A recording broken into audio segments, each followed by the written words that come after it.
Boa noite, pessoal. O assunto da aula dessa semana é de trigonometria. A gente vai. A principal foco, na verdade, são as funções trigonométricas, mas é um assunto assim que os alunos veem geralmente com bastante dificuldade, com bastante. Na verdade, defasagem, porque a maioria de vocês não veem isso no ensino fundamental, no ensino médio. É, então, assim, acaba que vocês acabam tendo um pouquinho mais de dificuldade. O assunto ele não é tão complexo, mas envolve bastante conhecimento de diversas áreas, tanto da parte de funções quanto da parte de geometria e do próprio conhecimento assim de alguns componentes da trigonometria, né? É, e a gente vai abordar alguns temas, tá, dentro dessa trigonometria.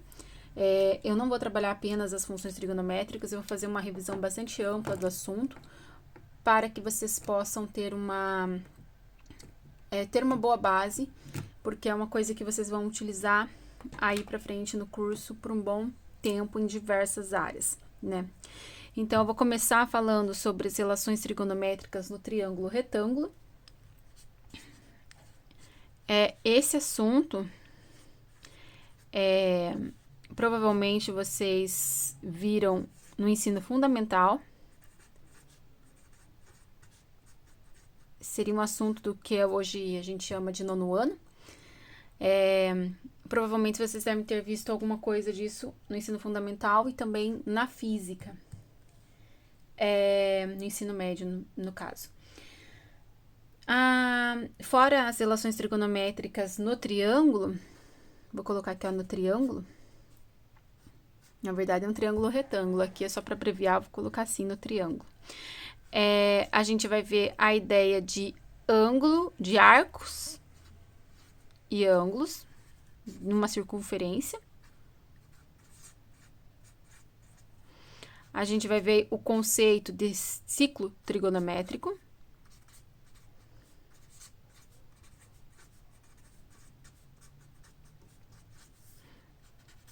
E a partir desse ciclo trigonométrico, a gente pode determinar as funções trigonométricas.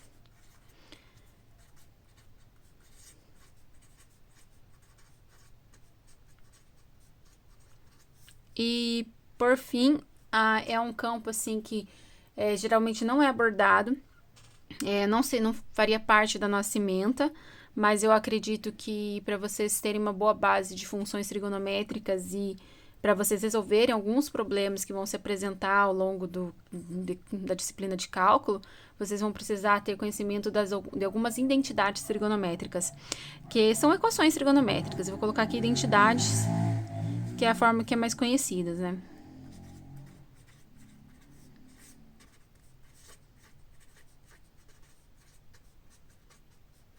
Então, identidades trigonométricas. Eu organizei, então, gente, a ideia dessa semana da seguinte maneira: a gente vai fazer algumas atividades. Essa aula eu vou explicar esse assunto como um todo. A princípio, assim, fazer uma breve revisão de algumas coisas que vocês deveriam ter visto lá no passado, como é o caso do triângulo, relações trigonométricas no triângulo retângulo, de arcos e ângulos, que é uma coisa que vocês veem na geometria. Falar um pouquinho do ciclo trigonométrico, para quem não viu, entrar em bastante detalhes, e das funções trigonométricas a partir desse ciclo trigonométrico. E as identidades trigonométricas eu vou falar, assim, rapidamente do que é, do que se trata e como que usa. Aí as atividades eu organizei focando esses 4 itens, que é o que faz parte da ementa. E essa identidade trigonométrica eu coloquei no material alguns exemplos de como ela pode aparecer. E também alguns exercícios para quem quiser praticar. Então, é um material que vai ficar disponível para vocês. Mas as atividades que eu vou avaliar no caso, que eu vou cobrar, vamos dizer assim, seriam referentes a esses 4 primeiros temas, certo? Eu organizei da seguinte maneira: até quarta-feira, a gente vai trabalhar mais no sentido teórico, e com exercícios mesmo. Então, eu preparei uma atividade. Só deixa eu confirmar aqui se são uma ou são duas atividades que a gente vai fazer. Eu acredito que é uma atividade apenas referente a esse assunto.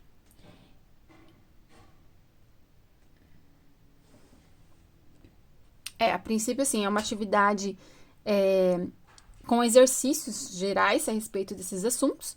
E aí, uma atividade 2 que eu vou colocar na quarta-feira, que é mais uma atividade prática no software de GeoGebra, certo? Eu vou usar 2 momentos para essa atividade 2, que seria uma atividade em que vocês realizarão uma construção no GeoGebra e uma atividade que vocês vão utilizar um objeto de aprendizagem já pronto, disponível na internet, e vocês vão fazer algumas manipulações, fazer algumas análises a partir desse objeto. Eu vou explicar melhor isso num próximo vídeo, que eu vou liberar para vocês na quarta-feira. Ou, melhor, na quarta-feira, a princípio, eu acho que eu não vou fazer o vídeo, não. Eu vou fazer a aula com vocês, para mostrar bem certinho como que faz as construções no GeoGebra. Daí a gente constrói junto, certo? Eu acho que fica melhor assim. Aí eu vou gravar a aula, para quem não puder assistir no momento, mas eu quero que o máximo de alunos participem dessa aula, porque é importante ali um momento e até mesmo para fomentar as discussões. Então, gente, começando a ideia de trigonometria com a ideia de relações trigonométricas do triângulo retângulo, a gente vai fazer o seguinte. Eu vou mostrar para vocês como que a gente pode construir as 3 principais entes trigonométricos a partir de um triângulo. Então, triângulo retângulo, a gente vai ter um lado dele dois lados deles, na verdade, formam um ângulo de 90 graus. E aí, a gente tem a hipotenusa do triângulo. Então, um ângulo de 90 graus e eu tenho 2 outros ângulos. Eu vou pegar um ângulo apenas para a gente analisar. Então, eu tenho um ângulo e eu tenho um triângulo. Vou chamar aqui de A, B e C. Os vértices desse triângulo. No caso aqui, eu tenho 2 catetos. Um que está de frente para o ângulo, que a gente chama de cateto oposto. Um que fica ali na parte de baixo, que ajuda a sustentar o ângulo. Então, sempre o cateto, que o lado do triângulo que ajuda a sustentar o ângulo, é chamado de cateto, ajuda a formar o ângulo, é chamado de cateto adjacente. E eu tenho também a hipotenusa. A hipotenusa, que seria o lado do triângulo que está de frente para o ângulo de 90 graus. Se eu pegasse e analisasse esse outro ângulo aqui, esse ladinho aqui que ajuda a formar esse ângulo seria o cateto adjacente e o que está de frente para ele seria o cateto oposto, tá? Então, depende muito do ângulo que eu estou analisando. Então, nessa situação, o cateto oposto é esse porque está de frente com o ângulo. E o cateto adjacente é esse porque está ajudando a formar o ângulo. Beleza. Né? A ideia, né? Tipo, a ideia de seno, cosseno e tangente, ela é definida dessa maneira. Então, assim, o que é o seno? O seno, ele é uma razão, ou seja, uma divisão, é uma razão entre 2 lados desse triângulo. Então, assim, como eu tenho 3 lados, se eu tomar 2 a 2, eu vou ter 3 razões trigonométricas. Então, a primeira delas a gente vai colocar aqui seno. O seno vai ser quem? A gente geralmente denota da seguinte maneira, né? Seno de alfa. Vocês vão ver lá no material que não tá seno, tá sim, tá com i. É por causa da linguagem da ferramenta que eu utilizo para digitar a fórmula. Ele reconhece as funções trigonométricas como sendo escrito daquela maneira. Eu acho que até na calculadora, se vocês forem observar, eles escrevem assim, que eu acho que é a abreviação de seno em inglês. Mas em alguns recursos assim de editores de fórmulas matemáticas, eles reconhecem como sim, outras reconhecem como seno, mas a maioria como sim. Então, se aparecer sim, não tem problema, tá? É o mesmo seno que a gente está tratando. Tá, o seno, ele é a razão entre o cateto oposto pela hipotenusa, certo? Então, assim, olhando para o triângulo aqui que a gente tem, o lado que representa o cateto oposto é esse lado de A até C. Então, é uma medida de A até C. A hipotenusa é a medida de C a B ou de B a C, tanto faz, né? Então, quando eu pego e divido esse ladinho pela hipotenusa, eu chego num valor numérico, esse valor numérico representa o seno da função. Mesma coisa a gente vai fazer para o cosseno. O cosseno vai ser o cateto adjacente, cosseno do ângulo, é o cateto adjacente pela hipotenusa. Certo? Então, quem que é esse seno? Esse cosseno? O cosseno, ele é o AB dividido pela hipotenusa BC. Cosseno do ângulo.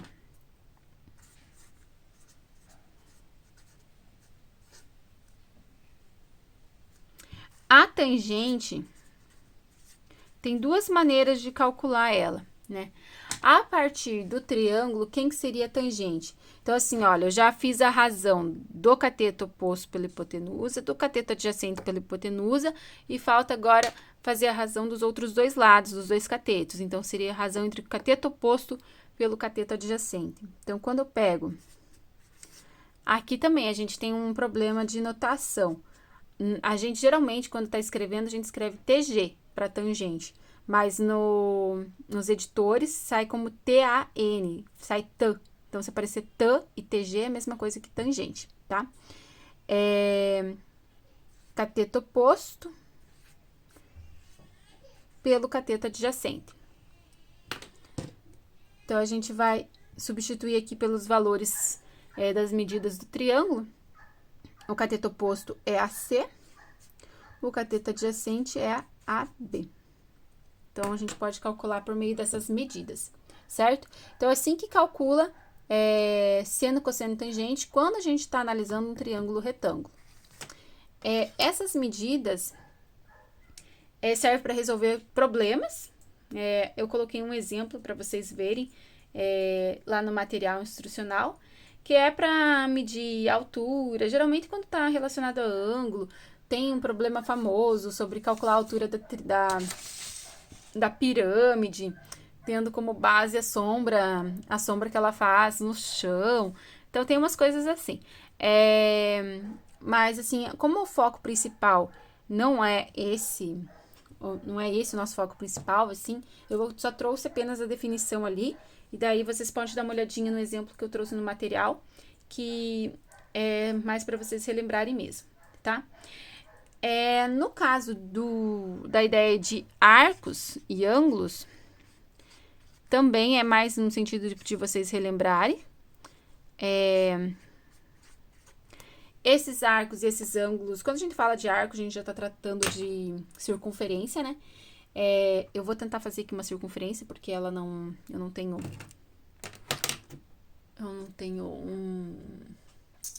deixa eu ver se eu vou fazer com essa aqui.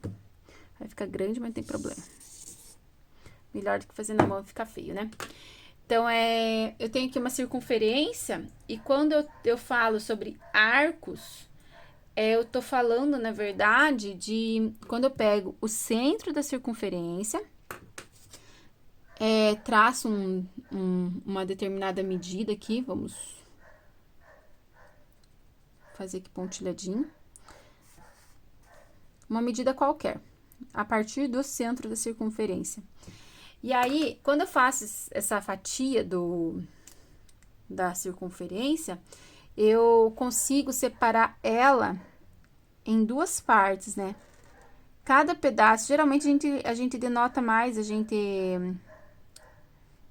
destaca mais o lado menor, né? Então, a gente enxerga mais esse lado menor. Então, esse pedaço aqui de circunferência é chamado de arco. E esse ângulo aqui de dentro é chamado de ângulo interno. Aqui eu vou colocar como sendo o ângulo alfa. E a gente tem medidas para esses pedaços. É claro que quando eu tenho circunferência e faço isso, eu formo dois pedaços. Eu tenho esse arco e eu tenho todo esse outro arco aqui. E quando tem uma circunferência inteira, eu tenho um arco, o que a gente fala que é um arco completo. Então, assim, gente, esses arcos, a gente pode calcular tanto a medida do arco quanto a medida do ângulo. Geralmente, a gente trata mais a medida do ângulo. Mas, assim, a gente pode ter as duas medidas. E para medir esse ângulo, a gente pode usar a medida em graus, que é bastante conhecida, e a medida em radianos, que também a gente, talvez não é tão conhecida no ensino, a partir do ensino fundamental, mas no ensino médio a gente já começa a tratar mais com as medidas em radianos. E quando a gente está trabalhando aqui no ensino superior, a tendência é usar mais os ângulos em radianos do que em graus. Detalhe,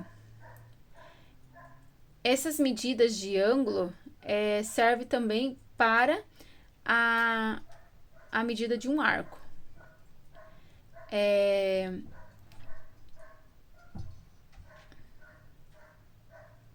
No caso do ângulo, do graus, quando a gente calcula a medida em graus, qual que é a ideia? A gente pega essa circunferência, em vez de dividir assim em pedacinho, em dois pedaços, né?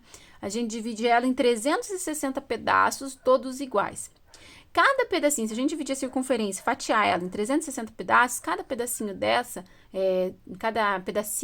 cada fatiazinha que a gente tiver, vai representar 1 grau. O ângulo interno dele vai representar como se fosse sendo um ângulo de 1 grau, ou um arco de 1 grau. No caso, então, assim, em graus, a circunferência toda, né? Então, a circunferência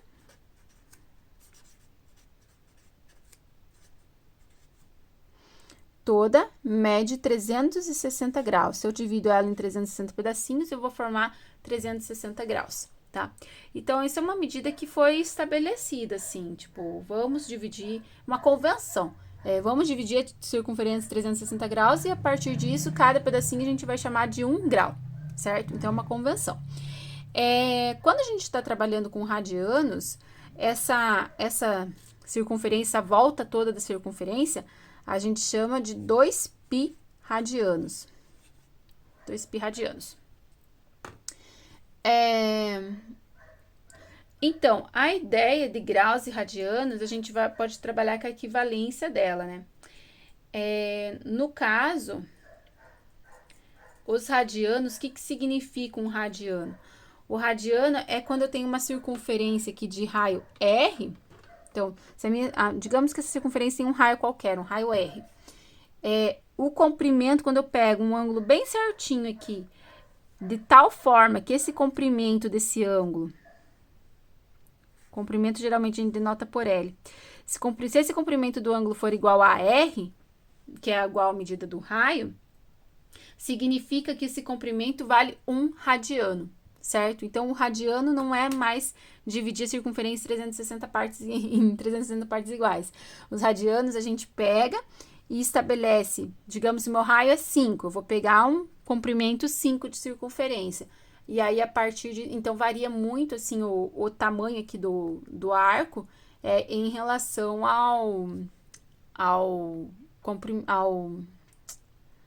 a ideia do ângulo, né? Tipo, se eu tenho um raio 5, para eu ter um radiano vai ser um arco de comprimento 5. Se eu tiver um raio 10, eu vou ter um arco de comprimento 10, mas o ângulo vai ser sempre de um ângulo de 1 radiano.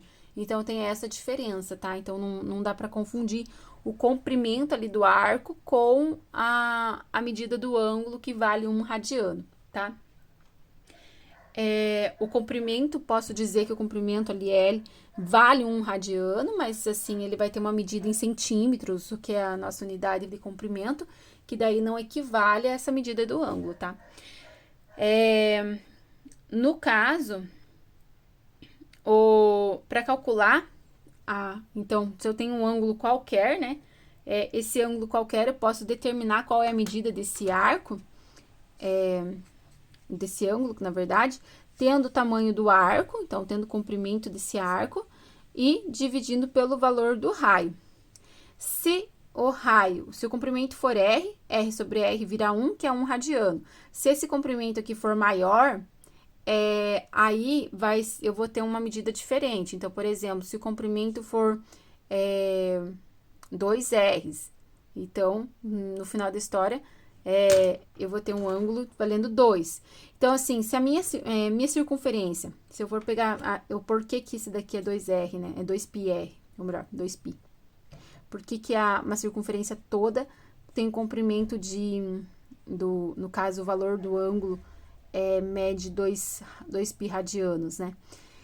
No caso, porque quando eu for calcular esse ângulo aqui por meio desse conceito, esse comprimento seria o comprimento de uma volta inteira. Uma volta inteira seria o comprimento total da circunferência. Se vocês forem lembrar lá da fórmula do comprimento da circunferência, o comprimento da circunferência é dado por 2πr, onde R é o raio da circunferência. Se eu for substituir aqui na fórmula, né? Então, lá em cima o comprimento é 2πr e embaixo tem um R, que é o raio da circunferência. Simplificando os valores dos raios, sobra que o ângulo de uma circunferência inteira vale 2π. Então, assim, vem da ideia do comprimento da circunferência, o valor aqui do 2π radianos. Por isso que uma circunferência inteira vale 2π radianos. Porque sai desse conceito de que o ângulo, a medida do ângulo, é a razão entre o comprimento do arco pelo raio, o raio da circunferência. Tá, beleza. Então, assim, uma circunferência inteira em graus mede 360, em radianos mede 2π. Se eu for determinar o ângulo, geralmente em graus ele já é fornecido. Quando ele está em radianos, pode ser que ele seja fornecido, mas eles também podem dar uma informação. Se eu só tiver como informação o comprimento ali do arco e o raio, eu consigo determinar quem é esse ângulo. Geralmente ele também é dado quando a gente está trabalhando a trigonometria da forma que a gente vai trabalhar, mas se em caso não aparecer, a gente consegue determiná-lo de uma outra maneira. E a gente também pode, como a gente tem essa equivalência, né, tipo 362π, para calcular qualquer ângulo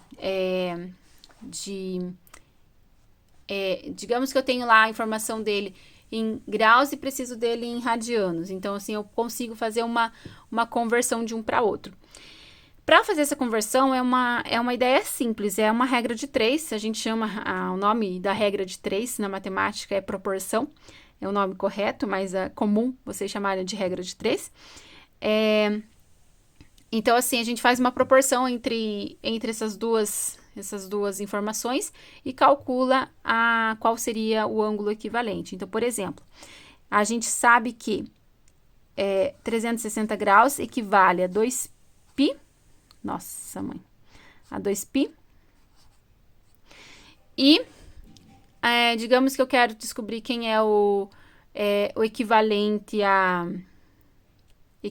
em radianos para um ângulo de, sei lá, 150 graus. Então, eu sei que o ângulo vale 150 graus e eu quero saber quanto que vale em radianos. Então, como que a gente faz? Então, é só multiplicar cruzado, vai ficar 360x, 300π. Aí, eu pego o x, mantenho ele no primeiro membro e pego esse 360 que está multiplicando e passo dividindo. Então, vai ficar 300 dividido por 360 π. Para fazer essas simplificações, eu posso cortar primeiro esses zeros aqui, simplificar os zeros, né? E fica 30 por 36. 30 por 36, os dois estão na tabuada do 6. Então, x vai ficar 30 por 6 é 5. 6 por 6 é 6. Melhor, 36 por 6 é 6. Vai ficar um ângulo de 5π sobre 6 radianos. Então, é assim que faz a equivalência entre um ângulo e outro. Se eu tiver o ângulo em radianos, eu faço a mesma coisa. Eu coloco o ângulo em radianos embaixo aqui do valor de radianos e o x vem embaixo do valor em graus, tá? Eu aconselho vocês, lá no exercício eu coloquei um exercício sobre isso. Coloquei bastante graus para vocês calcularem, fazer essa conversão. No caso, vocês podem usar, eu já tenho uma observação que eu vou fazer, eu já faço a respeito dessa proporção. Mas a ideia que eu coloquei lá bastante é porque no ciclo trigonométrico a gente divide ela em alguns ângulos, né? Que a gente utiliza o valor desses ângulos para calcular as funções. Então, assim, o ideal é vocês terem a ideia de como que é esses valores em radianos em todo o comprimento da circunferência. Então, a gente geralmente caminha de 30 em 30 e também pega os ângulos equivalentes de 45 graus. Então, começando sempre no zero, vai subindo 30, 60, 90, 120, 150, 180, 210, 240, 270, 300, 330, 360. Se a gente tiver o equivalente de cada ângulo dado que eu comentei aqui, fica mais fácil, porque vocês vão ver que no material tem uma tabela para preencher e todos os ângulos estão em radianos. Então, quando a gente faz a contagem em graus, é mais fácil de contar. Em radianos, assim, então não é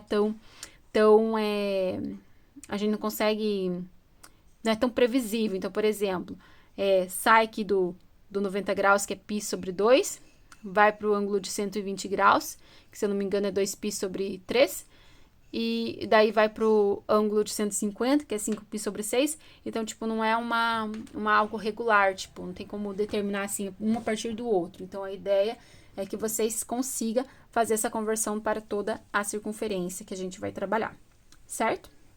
Então, sempre que vocês forem pensar na ideia de conversão de ângulos, usa essa proporção aqui. E o detalhe que eu ia falar, que tem gente que usa essa proporção não usando 360, eles usam, em vez de usar a ideia da circunferência inteira, eles usam meia volta. Então, meia volta da circunferência seria 180 graus. Se eu pegar 180 graus para colocar ali na proporção, eu vou pegar metade do valor aqui do comprimento da circunferência. Aqui, no caso, eu tenho 2π raios. Então, no caso, eu vou pegar, em vez de 2π aqui para colocar, eu vou colocar só 1π. Então, se eu pegar aqui como 180, pega 1π só, tá? Tanto faz, vai dar o mesmo resultado, certo? Bom, então essa é a ideia que a gente ia falar sobre os ângulos. Com relação às funções trigonométricas, elas podem ser determinadas, né, a partir da circunferência. Geralmente ela é determinada a partir de uma circunferência de raio 1, que a gente chama de ciclo trigonométrico, tá? Então, vou fazer o desenho aqui da circunferência de novo. Deixa eu colocar aqui ciclo trigonométrico.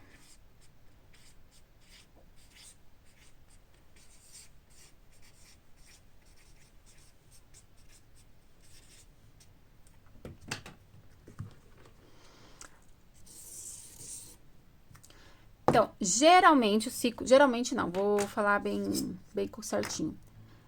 O ciclo trigonométrico sempre que a gente vai tratando do ciclo trigonométrico, a gente vai assumir que esse ciclo trigonométrico tem raio valendo 1. Então, sempre a partir do centro a qualquer ponto da circunferência, ele vai valer 1, tá? E aí, a partir desse ciclo trigonométrico, a gente pode desenhar nele uma medida de um ângulo. Então, eu vou fazer aqui uma medida de um ângulo. Qualquer esse ângulo. Beleza. Fiz aqui medida de um ângulo alfa qualquer.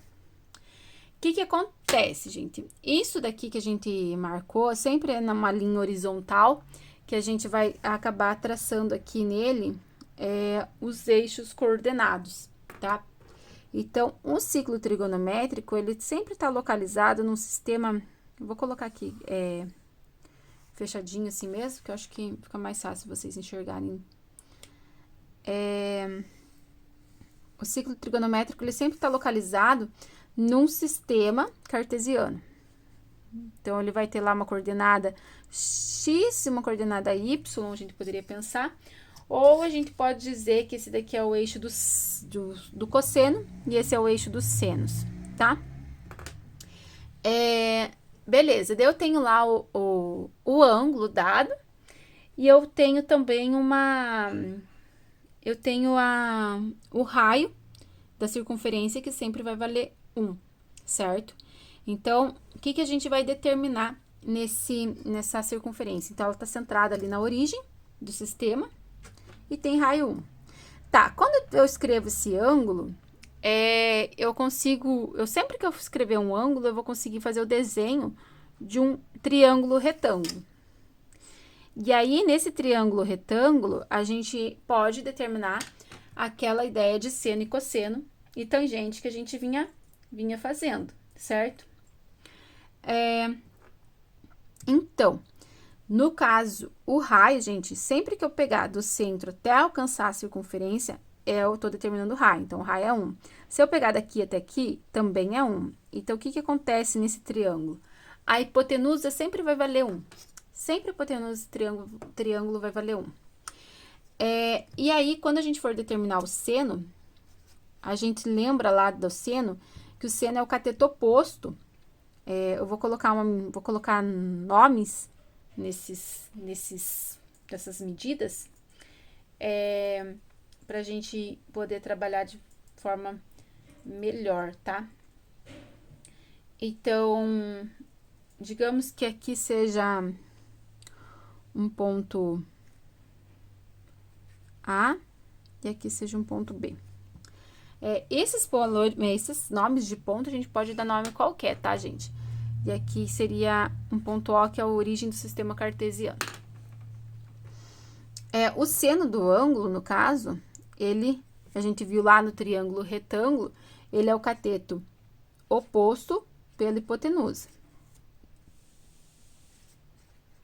Então, o seno do ângulo aqui vai ser quem? Vai ser o cateto oposto, que seria esse comprimento, AB. E vou dividir pela hipotenusa, que vale 1. Então, sempre a hipotenusa, no nosso caso aqui do ciclo trigonométrico, sempre vai valer 1. Então, o que acontece aqui com o seno do ângulo? Qualquer coisa dividido por 1 é qualquer coisa, né? Então, o número dividido por 1 é ele mesmo. Então, seria AB. Então, essa medida aqui, ó, o lado, no caso do triângulo, ele equivale ao seno do ângulo.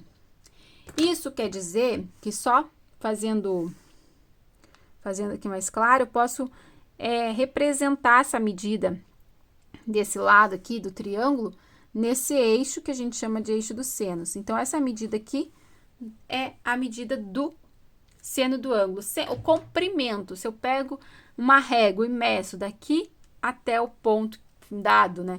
Isso equivale ao seno do ângulo, certo? Então, sempre a medida do seno do ângulo vai ser calculada por meio desse eixo Y aqui, tá? O seno do ângulo eu vou medir em cima desse eixo.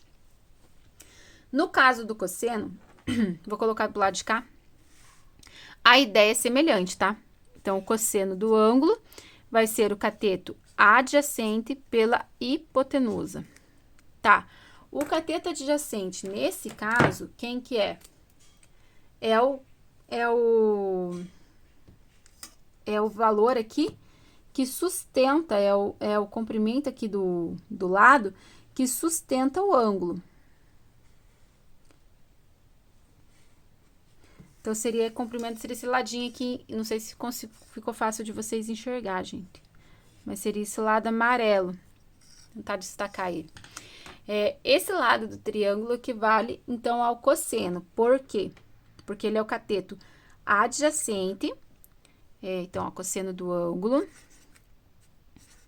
ângulo alva, é o cateto adjacente, que é o valor OB, de O até B, dividido pela hipotenusa, que vale 1.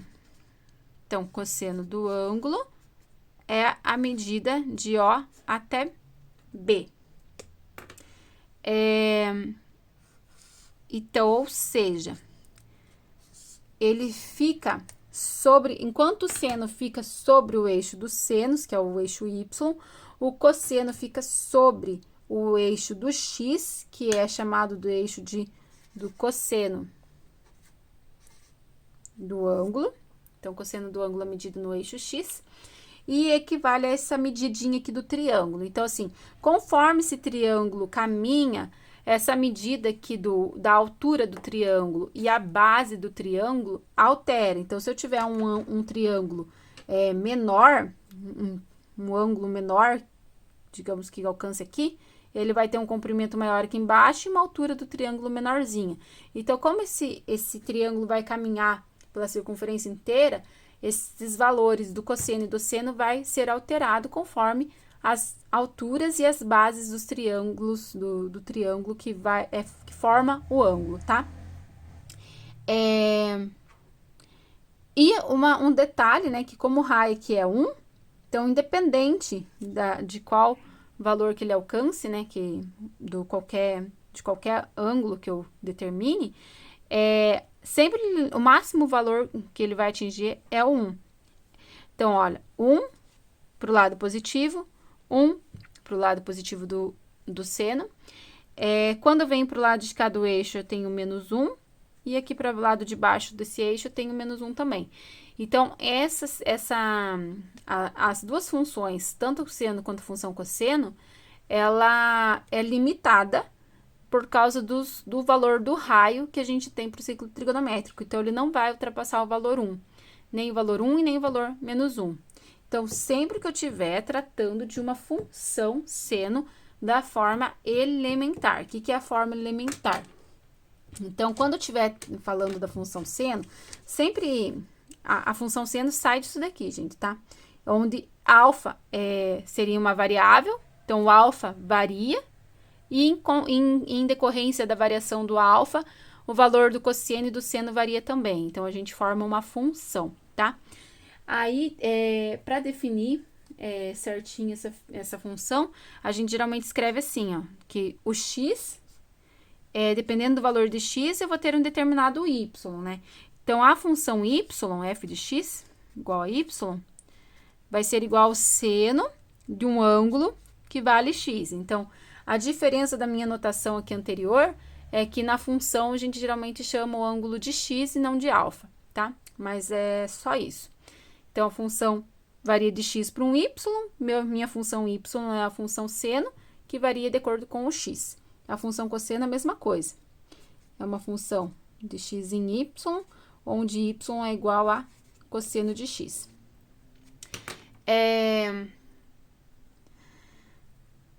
Tá.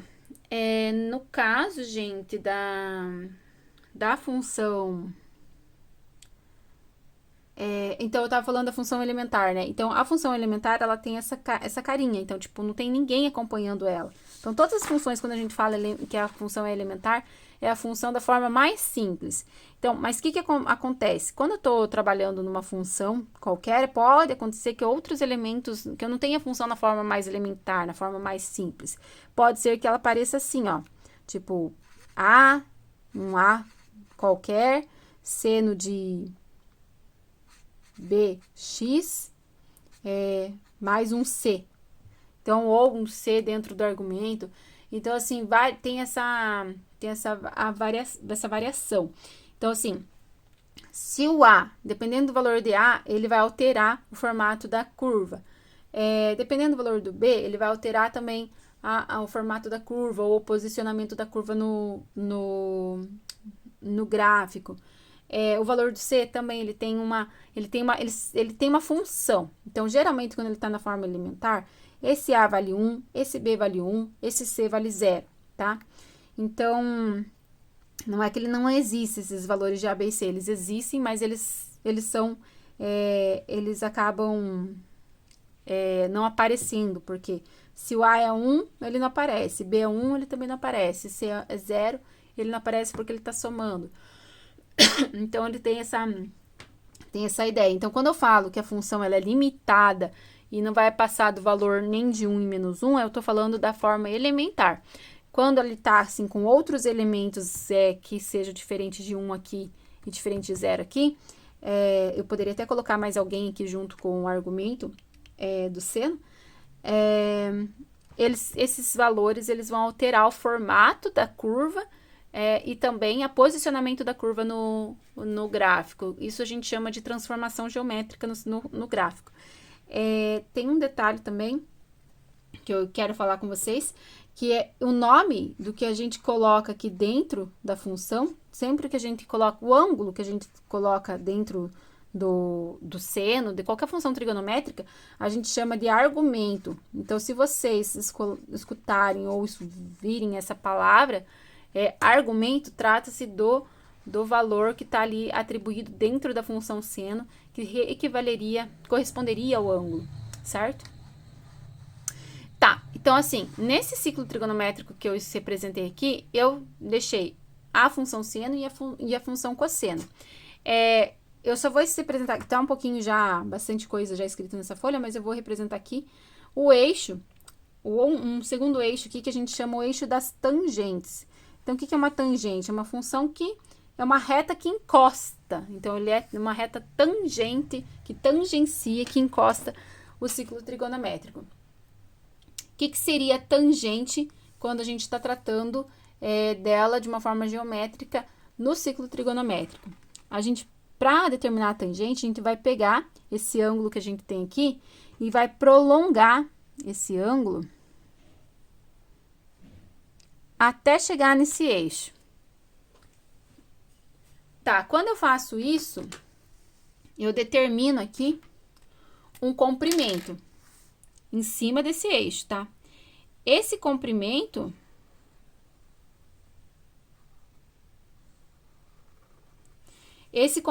que é o que a gente chama de tangente, tá? Então, esse comprimento aqui é o que a gente chama de tangente do ângulo.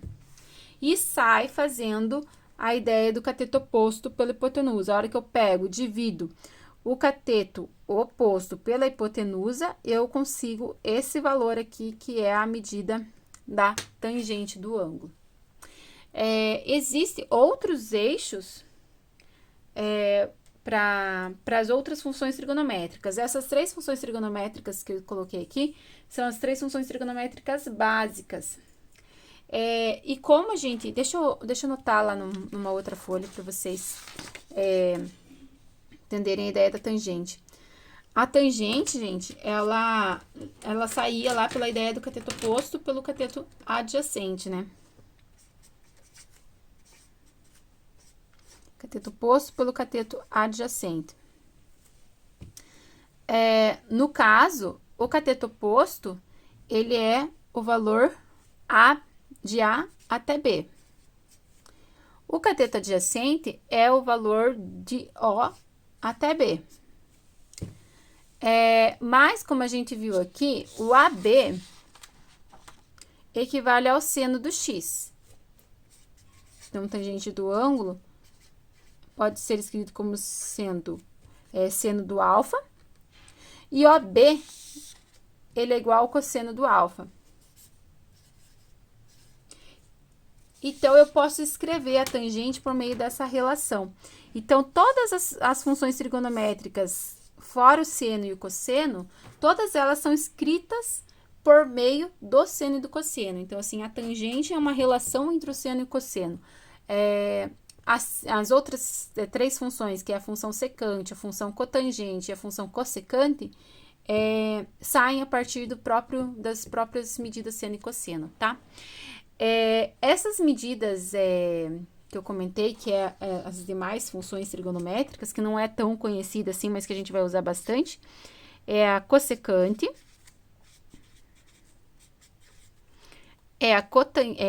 a secante e a cotangente.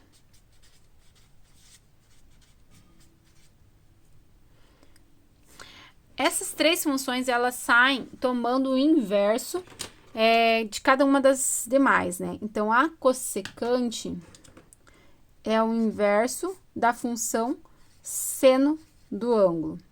Então, para calcular a cossecante é o quê? Pega o inverso multiplicativo do seno do ângulo. Não é a função inversa, tá, gente? É a função, é o inverso multiplicativo. É quando eu pego um número e divido por outro número. Tipo, eu pego ele e inverto, faço a inversão. Tipo, não tem a ver com função inversa, tá? Função inversa é outra coisa. É o inverso multiplicativo. Então, isso aqui é a função cossecante. Geralmente, a gente abrevia dessa forma, cossecante do ângulo, tá? A função secante, a secante do ângulo, é dada pelo inverso do cosseno. E a função cotangente é o inverso da tangente. Então, cotangente é o inverso da tangente. Que se eu tomar o inverso, quando está escrito desse formato entre seno e cosseno, ele pode ser, então, pensado como sendo cosseno por seno. Então, tipo, é o inverso da tangente. Qual que é o inverso da tangente? Em vez de ser seno por cosseno, é cosseno pelo seno, tá? Então, essas são as outras 3 funções trigonométricas que a gente tem. E que a gente vai trabalhar. A função cossecante, a função secante e a função cotangente. Todas elas são definidas a partir de seno e cosseno, certo?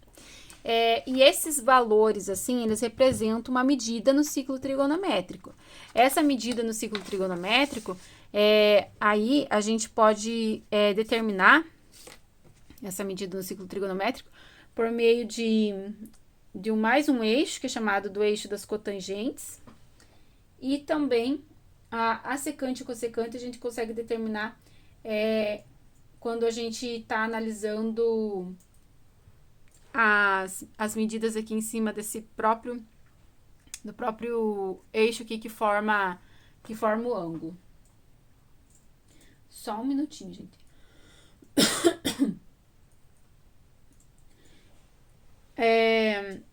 No caso,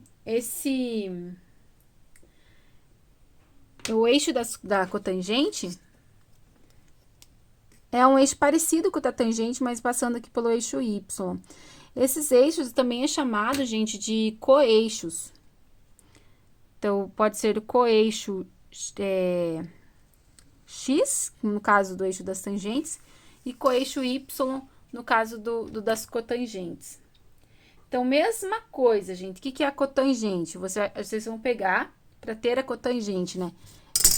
Determinar. Pega aqui o prolongamento do ângulo. A hora que esse prolongamento encosta,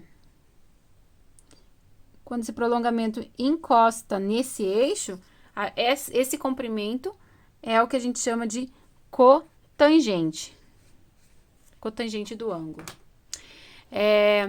E os outros 2 valores, que seria o da secante e da cossecante, o valor que chega até o eixo da tangente é o que a gente chama de secante. Então, seria saindo do ponto de origem até o valor até alcançar o eixo da tangente, que é esse valor aqui. Então, esse comprimento inteiro a gente chama de secante. E o comprimento aqui em cima do valor aqui do lado aqui que forma o ângulo mesmo, né? Que seria o lado da hipotenusa. Se eu prolongar ele até chegar aqui no eixo da cotangente, essa medida, esse comprimento é chamado de cossecante. Então, cossecante, eu prolongo até o eixo da cotangente. E a secante, eu prolongo até o eixo da tangente. E aí, para vocês diferenciar, o seno e o cosseno estão em cima do eixo x e y. Tangente e cotangente estão em cima dessas retas auxiliares, que a gente chama de eixo das tangentes ou eixo das cotangentes, ou coeixo y, coeixo x. E a secante e a cossecante estão em cima desse prolongamento aqui, quando a gente prolonga, na verdade, o ângulo sob a hipotenusa, tá? Então, seno e cosseno, tangente e cotangente, em cima dos coeixos, e em cima do prolongamento do ângulo, temos a secante e a cossecante. A secante vai até a tangente e a cossecante até a cotangente, beleza? Isso vai tá bem desenhadinho lá no material de vocês. Vocês podem conferir como que fica essa distribuição, tá, gente? Aqui fica um pouco tumultuado, porque é muita informação, mas eu acho que se vocês olharem bem certinho lá no material instrucional, talvez fique um pouco mais claro para vocês essa ideia, onde fica localizado o quê. Mas com o tempo vocês também acostumam. Então, o que vocês têm que entender é que as funções trigonométricas, elas têm um determinado valor, assumem um determinado valor y, à medida que varia um determinado valor x, que esse x representa o ângulo dentro de um ciclo trigonométrico. Outra coisa, que a função é limitada, um valor máximo que ela vai atingir é valor 1. Essa função, ela vai ser periódica, porque ela vai começar no 0, vai chegar lá no 360 ou no 2π, e ela pode ficar fazendo voltas infinitas. Então, assim, como não tem um ângulo nem final e nem inicial, essa função ela é infinita. Então, o que acontece? Quando eu chego de volta aqui, essas mesmas medidas recomeçam. Então, ela vai repetir os mesmos valores. Então, assim, para uma volta, 2 voltas, 3 voltas, ela vai repetir o mesmo valor. Então, isso traz uma periodicidade para a função. Ela é uma função periódica. E tem período de 2π, porque a cada 2π, isso no caso da função seno e da função cosseno, a cada 2π ela acaba mudando o valor, tá? Deixa eu ver o que mais que eu posso falar sobre as características da função. Então, ela tem varia conforme o ângulo. Esse ângulo ele é periódico. No caso, quando eu estou tratando da parte negativa, é quando eu pego a volta no sentido contrário. Então, a gente geralmente, quando analisa ângulo, a gente está no sentido anti-horário. Se a gente fazer o sentido inverso, então sentido horário, eu vou ter ângulos negativos, tá?